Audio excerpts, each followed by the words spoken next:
में आए हुए मेरे सभी बुजुर्गों, दोस्तों और गांव के जितने भी लोग यहाँ पे माताएं बहनें, सबको मेरा नमस्कार। साथियों, मैं ज़्यादा कुछ नहीं बोलूँगा, प्रधान जी बोलेंगे, किंतु अशोक जी ने बड़ी ब्रीफ में ये मुहिम चलाई। मैंने भी हाल में ही प्रधान जी को दिखा दिए पेपर कि हम लोगों ने भी काफ़ी मेहनत की। हमने भी कोई छोड़ा नहीं किसी को कि कहीं पे हम ना जाए। दोबारा से विधानसभा में हमने पास कराया, दिल्ली सरकार ने फिर पास किया और एलजी साहब को भेजा। किंतु सरकारों की नीयत में खोट है, वो चाहते नहीं कि आपको आपका हक मिलना चाहिए। और उसी कारण से हमने जंतर मंतर पर, होम मिनिस्ट्री में, अर्बन डेवलपमेंट मिनिस्ट्री में, एलजी साहब के यहाँ, राजनाथ जी के यहाँ और राष्ट्रपति महोदय प्रणब मुखर्जी थे, उनसे भी हमने कम से कम 14 मिनट उनसे बात की इस मुद्दों को लेकर। किंतु प्रधान जी, मैं आपका ध्यान आकर्षित करना चाहता हूं, आप एक बहुत बड़ी मुहिम इस देहात की लेकर के चल रहे हैं और लाखों की संख्या में प्रधान जी के आह्वान पे लोग एक जगह इकट्ठे हो जाते हैं। ये वंचित समाज है सर, ये समाज वंचित है। देखो, कोई भी लड़ाई अगर हम किसी एमपी के बैनर के नीचे लड़ेंगे या मंत्री के बैनर के नीचे लड़ेंगे तो वो उसका अपना स्वार्थ है, वो स्वार्थी होते हैं, वो कभी भी हमारी लड़ाई को ऊपर तक नहीं लेके जाएंगे। किंतु साथियों, प्रधान जी जो लड़ाई लड़ेंगे, ये सामाजिक संगठन है इनका, और एक समाज की न्याय के लिए लड़ रहे हैं। और समाज की न्याय में आपकी भागीदारी प्रधान जी के साथ कंधे से कंधा मिला करके करनी पड़ेगी, जिसमें प्रधान जी ने आश्वासन दिया, वहां भी बोला और आपको संबोधित भी करेंगे कि अगर सबसे पहले कोई काम हो तो वंचित समाज का हो, और आपके नेतृत्व में, प्रधान जी के नेतृत्व में पूरा समाज, पूरा दिल्ली देहात आपके साथ सहयोग करेगा। जहां आपकी कॉल होगी हम लोग वहां पहुंचेंगे और तन मन धन से जो भी हमसे बनेगा, हर गांव से, मैं क्योंकि हमारे जितने भी गांव है देहात में, सभी गांव में ये जमीन आवंटित की गई थी। तीनों सरकारें घबराई हुई है और इस शक्ति को बना के रखने की जरूरत है। ये शक्ति टूटनी और बिखरनी नहीं चाहिए। जब मैंने उपराज्यपाल के सामने ये मामला रखा कि जो हमारे गरीब भाइयों को भूमि आवंटित की गई थी, चाहे वो खेती की हो, चाहे वो रिहायशी मकानों की बात, प्लॉटों की बात हो, तो उन्होंने कहा कि ये तो हुआ नहीं। लेकिन उनके सेक्रेटरी ने, ये गरीब जनता थी वो रह गई। मैंने उनको कहा कि हम किसी का कैंसिल कराने नहीं आए हैं, हम ये कहने आए हैं कि लोगों के अंदर दुबात नहीं होनी चाहिए, कानून सबके लिए है। जिन भाइयों के रह गए हैं उनको भी जल्द से जल्द किया जाए और मालिकाना हक दिया जाए। और मुझे लगता है बातचीत से एक सकारात्मक बातचीत हुई और दिल्ली के सरकारों को, चाहे उपराज्यपाल हो, चाहे मुख्यमंत्री को, उनको आपकी ताकत का एहसास हो गया है।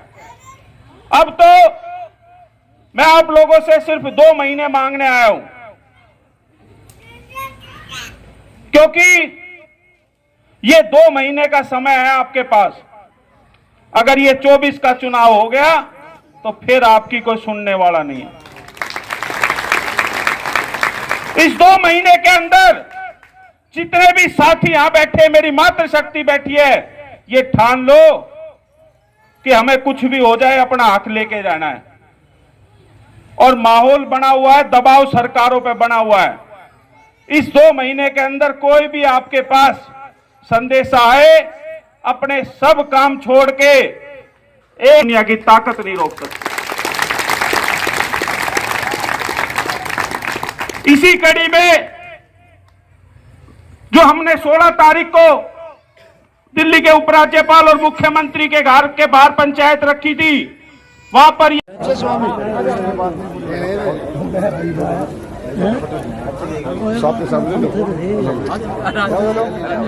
खड़ा हो जा तू देखिए वो नजदीकी भी के जाती हो देख बेटी चलो अच्छा जी इसका ये फोन साथ बस खड़े रहो बस 1 तारीख में सब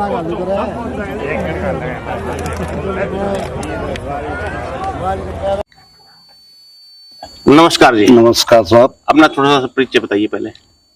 मैं दिल्ली देहात दलित जन कल्याण मंच के सौजन्य से मैं इसका अध्यक्ष हूँ और आज हमारे बीच में आज ये बड़े बड़े जो प्रधान जी बुला रखे थे, हमने 360 के प्रधान यहाँ पे इस मंच पे आए हैं, तो क्या कहना चाहेंगे? क्या प्रोग्राम है, क्या रणनीति रच रहे हो यहाँ पे बैठ के? सरकार को हिलाने की कोशिश कर रहे हो? ऐसा है जी, लगभग 45 वर्ष पहले सभी गांव में, दिल्ली देहात के सभी गांवों के अंदर भूमिहीन लोगों को कृषि योग्य भूमि और रिहायशी प्लॉट दिए गए थे। अच्छा। जो कि लगभग 45 वर्ष हो गए। आज तक सरकार ने इसकी कोई सुध नहीं ली, जबकि संगठन के माध्यम से हम सब ये जमीन तो सर गाली ना डीडीए को दे दी है मतलब सरकार ने। उसी उपलक्ष्य में आज हमने अपने 360 गांव के प्रधान सुरेंद्र सोलंकी जी को यहाँ पे बुलाया था। अभी हाल में ही उन्होंने पीछे जंतर मंतर पर और चंदगीराम अखाड़े पर और पीरागढ़ी पर बहुत बड़ी बड़ी सभाएं की, जिसमें इस मुद्दे को भी उन्होंने सम्मिलित करके एलजी साहब के सामने रखा है। और उम्मीद है कि उनके माध्यम, क्योंकि उनका संगठन जो है वो सामाजिक संगठन है। नेता लोग जो होते हैं वो वोट मांगने के लिए हम सबको इकट्ठा करते हैं, किंतु उसका कोई समाधान नहीं करते। हम पिछले 8-10 साल से लगातार इस मुहिम को आगे बढ़ा रहे हैं और हमने एलजी साहब को, केजरीवाल साहब को और सभी मंत्रीगण, राजनाथ जी के ऑफिस में और इवन राष्ट्रपति महोदय के यहाँ भी हमने मीटिंग की, किंतु आज तक हमें मालिकाना हक नहीं मिला। आपको क्या लग रहा है कि मालिकाना हक क्यों नहीं मिल रहा आपको? इसलिए नहीं मिल रहा क्योंकि जो हम किसी के माध्यम से लड़ रहे हैं, एक संगठन हमारा है जरूर, किंतु संगठन में सभी गांव के प्रतिनिधि भी है और सब आवाज भी उठाते हैं, किंतु ये समाज दलित, वंचित और शोषित है और इस सोच से लेकर के सरकार भ्रमित है कि इनका काम नहीं होना चाहिए। किंतु हम सब मिलकर लड़ेंगे, क्योंकि सुरेंद्र जी ने जो अच्छा, मैंने सुना कानूनी तौर पे तो ये हमारी जमीन बनती है। कानूनी तौर पे इसलिए बनती है कि बाबा साहब अम्बेडकर की उपज से पूर्व इंदिरा गांधी जी ने 1970 के अंदर, नहीं मेरा सवाल मैं ये कह रहा हूँ, जिस कानून के आधार पर ये जमीन हमें दी गई थी, उस कानून के आधार पर 74 में ये प्रोविजन था और ये पार्लियामेंट से भी पास किया गया हुआ है कि इनको हक मिलना चाहिए। उसके बाद में ये दिल्ली सरकार ने अपनी विधानसभा से भी पास किया और एलजी साहब के पास भेज दिया। एलजी साहब ने उसमें ऑब्जेक्शन लगाकर राष्ट्रपति महोदय से अनुमति के लिए भेजा हुआ है। आज मेरे ख्याल से बहुत साल हो गए, आज तक इस चीज का समाधान नहीं हुआ। आज हम सब इकट्ठे होकर के आज सोलंकी साहब को बुलाया है और इसलिए बुलाया है कि ये काम भी हमारा होना चाहिए और हम सब मिलकर के सभी गांव में जाएंगे और सभी गांव में जाकर के लोगों को इकट्ठा करेंगे। 360 के जो प्रधान जी आए, उनकी बातों से आप कितना सहमत हैं? मैं 101% सहमत हूँ सुरेंद्र सोलंकी जी के, क्योंकि उनका जो संगठन है वो एक सामाजिक संगठन। आपका संगठन उनका साथ देगा? बिल्कुल, हमारा संगठन साथ देगा। हम सब मजबूती से लड़ेंगे। ऐसा नहीं है, सबके पास ताकत है और आज सरकार जब हिलती है तो केवल नफरी से हिलती है। तो सब लोग मिलकर के हम लोग अगर लड़ेंगे तो जायज है कि हम उस चीज को हम जीत पाएंगे। और मेरे सभी सहयोगी दोस्त हैं, सब मिलकर के ये आश्वासन दे चुके हैं सोलंकी साहब से कि हम आपको कंधा से कंधा मिला करके आपके साथ रहेंगे और हमारा ये मुद्दा मुखर तौर से सरकार के सामने उठाए और जो भी मेहनत हम कर पाए उसके बलबूते पर हमें हमारा हक मिलना चाहिए। अशोक जी, आप क्या कहना चाहेंगे इस मामले में? देखो, 20 सूत्रीय कार्यक्रम द्वारा आवंटित जो कृषि योग्य भूमि के मालिकाना हक की मांग हम निरंतर उठा रहे हैं, लेकिन जो संख्या बल है और जन आंदोलन के कारण ही सारी चीजें सफल हो पाई हैं। तो अब हमें ये लग रहा है कि जो ये सामाजिक संगठन 360 का है और इस 360 के साथ मिलकर हम इस मालिकाना हक को पाएंगे। लगता है, उम्मीद है आपको? उम्मीद है, बिल्कुल उम्मीद है। आप लगातार मतलब लगे हुए हैं, जैसे 20 साल से मैं देख रहा हूँ आपको।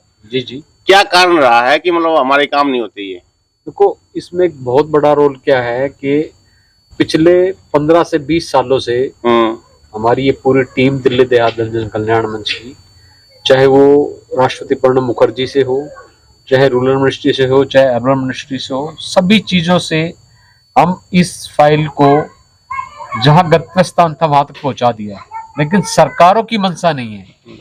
नहीं, ये जैसे अभी केजरीवाल सीएम बने हैं, ये बनने से पहले तो इस पे आवाज उठाते थे। नहीं, मैं इसके बारे में, इन्होंने कहा मैं मरते दम तक इस जमीन के लिए लड़ूंगा, मालिकाना हक दिलाऊंगा। आप कहाँ हैं? आपने पूछा इनसे कभी? देखो, अगर दिल्ली सरकार की बात की जाए, 2017 में इन्होंने एक मतलब वो कैबिनेट नोट भी पास किया, बिल्कुल ऑर्डर भी किया, लेकिन उसका वो सिर्फ समाचार पत्रों में छपके रह गया। बिल्कुल बिल्कुल, मैं सहमत हूँ आपकी बात से। पोस्टर बन के रह गया, कुछ नहीं बना हुआ उसका। बिल्कुल बिल्कुल बिल्कुल सहमत। उसके लिए मैं बताऊंगा आपको। ये सिर्फ चुनावी प्रलोभन तो नहीं है, ये भी मतलब 24 का कोई चुनावी प्रलोभन हो आपको? देखो, ये मंशा तो बिल्कुल सरकारों की होती है कि जब भी नजदीक इलेक्शन आते हैं तो ऐसे जो भी कार्यक्रम है उनको, इससे पहले एजेंडा कितनी सरकारों की हम बात करें कि जो उनका मैनिफेस्टो होता है, मैनिफेस्टो, हर मैनिफेस्टो में 20 सूत्रीय कार्यक्रम का नाम होता है, परंतु उसको इम्प्लीमेंट नहीं किया जाता। लेकिन अब क्योंकि हम निरंतर तो लग रहे हैं, लेकिन आज जो जन आंदोलनों के कारण हर चीज बनती हुई आ रही है, तो हम भी एक हिस्सा बनकर, ठीक है, और हमारी एक मंशा है कि अगर जन आंदोलन के माध्यम से ये मालिकाना हक, क्योंकि निरंतर वो प्रक्रिया तो आज भी चल रही है, वो प्रक्रिया तो आज भी चल रही है, ठीक है ना।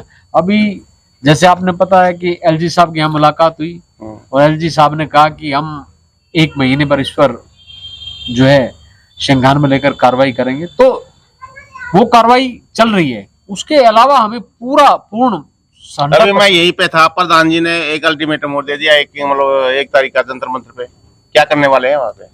जंतर मंतर पर एक बार आप भी बता सकते हैं सर? हाँ, मैं बताऊंगा आपको कि प्रधानमंत्री, देखो ये आप बिल्कुल सही जायज सवाल पूछ रहे हैं, और मैं आपका पहले सवाल का भी जवाब दे दूं कि सीएम साहब से जब हमारी मुलाकात हुई थी तो सीएम साहब ने तुरंत अपनी विधानसभा को कॉल किया और दोबारा से हमारा एजेंडा विधानसभा में पास करके एलजी साहब को दिया, और एलजी साहब के पास भी गए, किंतु एलजी साहब और केंद्र की सरकार की नीयत बिल्कुल खराब है, जिसकी वजह से आज तक ये दर दर घूमता जा रहा है, कभी कोई सी मिनिस्ट्री में, कभी कोई सी। एक एजेंडा ये भी है ना कि मतलब मान लो दिल्ली सरकार के पास जाओ तो सेंटर का काम है, सेंटर के अभी देखो अभी एक चक्कर घुमाएगा। नहीं, ये पक्का है कि लैंड पुलिस ये दोनों के दोनों दिल्ली सरकार के अधीन नहीं आती, ये केंद्र सरकार के अधीन आता है, और हमारा एजेंडा पास होकर के एलजी साहब के पास गया है। एलजी साहब को पूरी पावर है, वो एम्पावरमेंट है कि वो उसको पास कर सकते हैं, किंतु सरकार की नीयत में खोट है, इस वजह से ये